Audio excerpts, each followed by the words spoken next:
નમસ્કાર મિત્રો સ્વાગત છે તમારું અમારી યુટ્યુબ ચેનલમાં।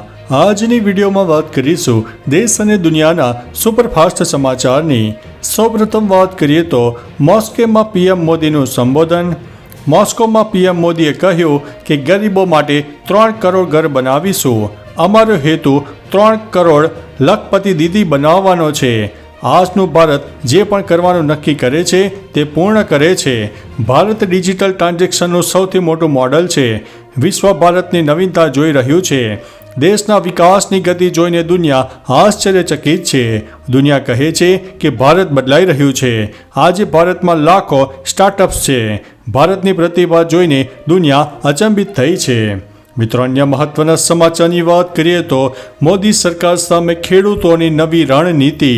સરકાર સામે વિરોધ કરી રહેલા સંગઠનોએ ઇન્ડિયા એલાયન્સના સાંસદોને એમએસપીની ગેરંટી અંગે સંસદમાં પ્રાઇવેટ બિલ લાવવાનું કહ્યું છે। ઉલ્લેખનીય છે કે બજેટ સત્ર 22 જુલાઈથી શરૂ થવા માટે જઈ રહ્યું છે। આ પહેલા 2 ખેડૂત સંગઠનો યુનાઇટેડ કિસાન મોરચા અને કિસાન મજદૂર સંઘર્ષ મોરચાના ખેડૂત નેતાઓએ વિપક્ષી સાંસદોને મળવાનું શરૂ કરી દીધું છે। ખેડૂત સંગઠનોએ પોતાની માગણીનું એક લિસ્ટ પણ બનાવ્યું છે। મિત્રો, અન્ય મહત્વના સમાચારની વાત કરીએ તો મોસ્કોમાં લાગ્યા ફિર ભી દિલ હૈ હિન્દુસ્તાનીના નારા।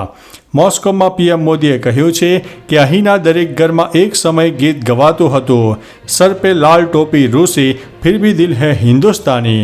આ ગીત ભલે જૂનું થઈ ગયું હોય પરંતુ તેના સેન્ટિમેન્ટ એવરગ્રીન છે। દરમિયાન પીએમ મોદીએ લોકો પાસેથી ફિર ભી દિલ હૈ હિન્દુસ્તાનીના નારા પણ લગાવ્યા હતા। પીએમ મોદીએ કહ્યું છે કે રાજ કપૂર, મિથુન દા જેવા કલાકારોએ ભારત અને રશિયાની મિત્રતાને મજબૂત કરી છે। મિત્રો, અન્ય મહત્વના સમાચારની વાત કરીએ તો મત્સ્ય ઉદ્યોગ માટે 61 કરોડના પ્રોજેક્ટને મંજૂરી આપવામાં આવી છે। પ્રધાનમંત્રી મત્સ્ય સંપદા યોજના અંતર્ગત ગુજરાતમાં વર્ષ 2022-23માં ₹286.53 કરોડના તથા વર્ષ 2023-24માં કુલ 61.55 કરોડના વિવિધ ઘટકો દ્વારા પ્રોજેક્ટ્સ માટે ભારત સરકાર તરફથી મંજૂરી આપવામાં આવી છે। જળચર ઉછેરના વ્યવસાય સાથે સંકળાયેલા દરેક વ્યક્તિને સહકાર અને સહયોગ પ્રદર્શિત કરવા માટે ભારતમાં દર વર્ષે 10 જુલાઈના રોજ રાષ્ટ્રીય મત્સ્ય ખેડૂત દિવસની ઉજવણી પણ કરાય છે। મિત્રો, અન્ય મહત્વના સમાચારની વાત કરીએ તો ખાવું તો હવે શું ખાવું? દહીં અને દૂધમાં પણ અસલામતી જોવા મળી છે। મોલમાંથી લીધેલ દહીંમાંથી ફૂગ નીકળતા તંત્ર સામે સવાલો ઊભા થયા છે। ત્યારે હિંમતનગરમાં લસ્સીમાંથી વંદો નીકળ્યો હોવાની ઘટના સામે આવી છે। મહેસાણા શહેરમાં આવેલા એક મોલમાંથી દહીં ખરીદ્યા બાદ તેમાંથી ફૂગ નીકળતા હવે ખાદ્ય ચીજવસ્તુઓની ક્વોલિટી પર સવાલો ઊભા થયા છે। આ અંગે ગ્રાહકે ફૂડ એન્ડ ડ્રગ્સ વિભાગને જાણ કરી હતી। ટીમ તાત્કાલિક દોડી આવી અને વસ્તુઓના નમૂના લઈને લેબમાં મોકલ્યા હતા। મિત્રો, અન્ય મહત્વના સમાચારની વાત કરીએ તો ગુજરાતના યાત્રાળુઓ ફસાયા છે। બદ્રીનાથ હાઈવે પર ભૂસ્ખલન થતાં રસ્તો બંધ થયો હતો, જે લગભગ 36 કલાક બાદ ફરી શરૂ થયો છે। અહીં ગુજરાતના 300થી વધુ જેટલા શ્રદ્ધાળુઓ ફસાયા હતા, જેમાં અરવલ્લીના 20 જેટલા શ્રદ્ધાળુઓ હતા। સ્થાનિક વહીવટીતંત્રના મદદથી કલાકો પછી વાહન વ્યવહાર શરૂ થયો હતો। નોંધનીય છે કે ઉત્તરાખંડમાં સોમવારે ભારે વરસાદ પડ્યો હતો। પૂરની સ્થિતિ સર્જાતા લોકો ફસાયા હોવાના અહેવાલ મળ્યા હતા। તેમને બચાવવા માટે એનડીઆરએફ અને એસડીઆરએફની ટીમો પણ તૈનાત થઈ ગઈ હતી। મિત્રો, અન્ય મહત્વના સમાચારની વાત કરીએ તો અજાણ્યા વાહને ટક્કર મારતા 5 લોકોના મોત થયા છે। બાજાર સુકુલ પોલીસ સ્ટેશન વિસ્તારમાં પૂર્વાંચલ એક્સપ્રેસ વે પર મંગળવારે સવારે 3 વાગ્યે દિલ્હીથી સિવાન તરફ જઈ રહેલી બસ પાછળથી એક અજાણ્યા વાહને સાથે અથડાઈ ગઈ હતી। આ અકસ્માતમાં બસની ડાબી બાજુને નુકસાન થયું હતું। આ દરમિયાન બસમાં બેઠેલા 5 મુસાફરોના મોત થયા છે અને 12 જેટલા મુસાફરો ઘાયલ થયા હતા। પોલીસે ઈજાગ્રસ્તોને તાત્કાલિક સારવાર માટે CHCમાં દાખલ પણ કર્યા છે। મિત્રો, અન્ય મહત્વના સમાચારની વાત કરીએ તો પડકારોને પડકારવો એ મારા ડીએમના છે તે મોદીએ જણાવ્યું છે। વડાપ્રધાન મોદી રશિયાના મોસ્કોમાં ભારતીય સમુદાયને સંબોધિત કરી રહ્યા હતા ત્યારે તેમણે મોદીના નારા ગુંજ્યા હતા। પીએમ મોદીએ કહ્યું છે કે આજે વૈશ્વિક અર્થવ્યવસ્થાના વિકાસમાં ભારતનો હિસ્સો 15% છે. આવનારા સમયમાં તેનો વધુ વિસ્તરણ નિશ્ચિત છે. વૈશ્વિક ગરીબીથી લઈને ક્લાઇમેટ ચેન્જ સુધી દરેક પડકારનો સામનો કરવામાં આવી રહ્યો છે. વૈશ્વિક વિકાસના નવા પડકારોને પડકારવો મારા DNAમાં છે. મિત્રો, અન્ય મહત્વના સમાચારની વાત કરીએ તો બેંગ્લોરમાં વિરાટ કોહલીના પબ સામે FIR નોંધવામાં આવી છે. બેંગ્લોરમાં વિરાટ કોહલીના પબ સામે FIR દાખલ થઈ છે. MG રોડ પર આવેલા વિરાટના 18 કમન્સ પબ પર એવો આરોપ છે કે ત્યાં મોડી રાત સુધી જોરથી મ્યુઝિક વગાડવામાં આવતું હતું.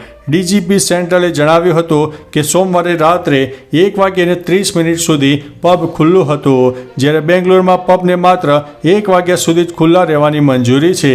તેથી કોહલીના પબ સહિત 3 થી 4 પબ સામે FIR નોંધવામાં આવી છે. મિત્રો, અન્ય મહત્વના સમાચારની વાત કરીએ તો વસ્ત્રાલમાં કપિરાજે 5 થી 6 લોકો પર કર્યો છે હુમલો. અમદાવાદના વસ્ત્રાલ વિસ્તારમાં કપિરાજનો આતંક ફરીથી સામે આવ્યો છે. કપિરાજે 5 થી 6 લોકો ઉપર હુમલો કર્યો અને 3 સોસાયટીમાં આતંક મચાવ્યો છે. કપિરાજથી હાલમાં લોકો ત્રાહિમામ પોકારી ઉઠ્યા છે અને છેલ્લા કેટલાક સમયથી પરેશાન થઈ રહ્યા છે. આ કપિરાજે સોસાયટીમાં રમતા બાળકો સહિત મહિલાઓ, વૃદ્ધો ઉપર પણ હુમલો કર્યો છે. મિત્રો, અન્ય મહત્વના સમાચારની વાત કરીએ તો ફરી ગુજરાતના માથે 2 સિસ્ટમ સક્રિય. આજનો દિવસ હજુ પણ વરસાદ માટે અગત્યનો માનવામાં આવી રહ્યો છે. રાજ્યમાં દિવસની હવામાન વિભાગે ભારેથી અતિભારે વરસાદની આગાહી વ્યક્ત કરી છે, જેમાં મધ્ય ગુજરાત તેમજ દક્ષિણ ગુજરાતમાં મેઘરાજાની ધમાકેદાર બેટિંગ કરી શકે છે. તારીખ 10ને બુધવારના રોજ કચ્છમાં ગાજવીજ સાથે તેમજ ઉત્તર ગુજરાત, મધ્ય ગુજરાતમાં હળવાથી મધ્યમ વરસાદની શક્યતા છે, જ્યારે મધ્ય ગુજરાત અને દક્ષિણ ગુજરાતના અનેક વિસ્તારમાં વરસાદી માહોલ જોવા મળનારો છે. મિત્રો, અન્ય મહત્વના સમાચારની વાત કરીએ તો લાંબુ જીવવું હોય તો અમદાવાદથી દૂર રહો. દેશમાં પ્રદૂષણનું પ્રમાણ દિવસે ને દિવસે વધતું જોવા મળી રહ્યું છે અને તેના માટે જવાબદાર કેમિકલયુક્ત ચાલતી મોટી મોટી ફેક્ટરીઓ છે. જો આવી ફેક્ટરી પર અંકુશ રાખવામાં નહીં આવે તો આવનારી પેઢીઓને શ્વાસ લેવામાં ઘણી તકલીફ પડી શકે છે. અનેક બીમારીઓનો શિકાર પણ થઈ શકે છે. આવનારી પેઢીનું ભવિષ્ય અંધકારમય બનશે. એક રિપોર્ટમાં દાવો કરવામાં આવ્યો છે કે દેશના 10 શહેરોમાં 33,000 લોકોના વાયુ પ્રદૂષણને કારણે મૃત્યુ થયા હતા. મિત્રો, અન્ય મહત્વના સમાચારની વાત કરીએ તો રોહિત શર્માએ કરી છે મોટી ભૂલ, માફીની માંગ કરવામાં આવી છે. રોહિત શર્માની આગેવાનીમાં ભારતીય ટીમે T20 વર્લ્ડ કપ જીતી લીધો છે. ફાઇનલમાં જીત બાદ રોહિતે તિરંગો લહેરાવ્યો હતો અને જમીન પર તેને ખોસવાનો પ્રયાસ કર્યો હતો. તે વખતે તિરંગો જમીન અને અડી ગયો હતો. આ ફોટાને રોહિતે પ્રોફાઇલ પિક્ચર બનાવ્યું છે. હવે સોશિયલ મીડિયામાં લોકો કહી રહ્યા છે કે તિરંગો જમીનને અડે તો તેનું અપમાન છે. રોહિતે માફી માગવી જોઈએ અને પ્રોફાઇલ પિક્ચર દૂર કરવું જોઈએ. મિત્રો, અન્ય મહત્વના સમાચારની વાત કરીએ તો આસામમાં આભ ફાટ્યો, 72 લોકોના મોત. આસામમાં આવેલા પૂરમાં સોમવારે 6 લોકોના મોત થયા છે, જેમાં મૃત્યુ આંક વધીને 72 થયો છે. Assam state disaster management authority અનુસાર અસરગ્રસ્ત જિલ્લાઓની સંખ્યામાં 6 જુલાઈના રોજ 30થી ઘટીને સોમવારે 27 થઈ ગઈ છે. તેમ છતાં પૂરના પાણીને કારણે ગુબરી જિલ્લામાં 2 અને ગોલાપરા, ગોલાઘાટ, શિવસાગર અને સોનિતપુર જિલ્લામાં એક વ્યક્તિના મોત થયા છે. મિત્રો, અન્ય મહત્વના સમાચારની વાત કરીએ તો અમદાવાદમાં રોગચાળો વકર્યો છે. ચોમાસાની શરૂઆતની સાથે જ અમદાવાદમાં રોગચાળો વકર્યો છે, જેમાં પાણીજન્ય રોગચાળામાં વધારો થયો છે. ત્યારે ઝાડા, ઉલટી, ટાઇફોઇડ, કમળો અને કોલેરાના કેસમાં વધારો જોવા મળી રહ્યો છે. જુલાઈ મહિનાના એક સપ્તાહમાં પાણીજન્ય રોગોના સૌથી વધુ કેસો નોંધાયા છે, જેમાં ઝાડા ઉલટીના 291 અને કમળાના 71 કેસ નોંધાયા છે. તેમજ ટાઇફોઇડના 158 અને કોલેરાના 6 કેસ નોંધાયા છે. ઉપરાંત સાદા મેલેરિયાના 6 અને ડેન્ગ્યુના પણ 18 કેસ સામે આવ્યા છે. મિત્રો, અન્ય મહત્વના સમાચારની વાત કરીએ તો સ્પોર્ટ્સ સ્ટોર શરૂ કરવાની તૈયારી કરી રહ્યું છે રિલાયન્સ રિટેલ. મુકેશ અંબાણીની કંપની રિલાયન્સ રિટેલ સ્પોર્ટ્સ સ્ટોર શરૂ કરવાની યોજના બનાવી રહી છે. કંપની નવા સ્ટોર માટે મોટા શહેરોમાં મોલ્સ અને રસ્તાની બાજુમાં 8 થી 10,000 ચોરસ ફૂટ જગ્યા ભાડે આપવા માટે વાતચીત કરી રહી છે. આ રીતે રિલાયન્સ ફ્રાન્સિસી સ્પોર્ટ્સ રિટેલર ડેકાથલોન સાથે સ્પર્ધા કરશે. જોકે રિલાયન્સે હજુ સુધી આ અંગે કોઈ સત્તાવાર જાહેરાત કરી નથી. મિત્રો, અન્ય મહત્વના સમાચારની વાત કરીએ તો ભાદરવી પૂનમના મેળાની તારીખ જાહેર કરવામાં આવી છે. ગુજરાતના સૌથી મોટા ભાદરવી પૂનમના મેળાની જાહેરાત કરી દેવામાં આવી છે. લાખો ભક્તો દર વર્ષે ભાદરવી પૂનમ પહેલાં પગપાળા નીકળે છે. એક યોજાયેલી મીટિંગમાં જાહેરાત કરાઈ છે કે 23 થી 29 સપ્ટેમ્બર દરમિયાન અંબાજી ખાતે ભાદરવી પૂનમનો મેળો યોજાશે. ઉલ્લેખનીય છે કે અંબાજી મંદિરે કરોડો ભક્તોની આસ્થાનું કેન્દ્ર છે. મેળામાં 30 લાખ ઉપરાંત પદયાત્રીઓ અંબાજી આવવાની પણ શક્યતા છે. તો ચાલો મિત્રો, ફરીથી દેશ અને દુનિયાના સુપરફાસ્ટ સમાચાર લઈને મળતા રહીશો. ત્યાં સુધી અમને રજા આપશો. નમસ્તે.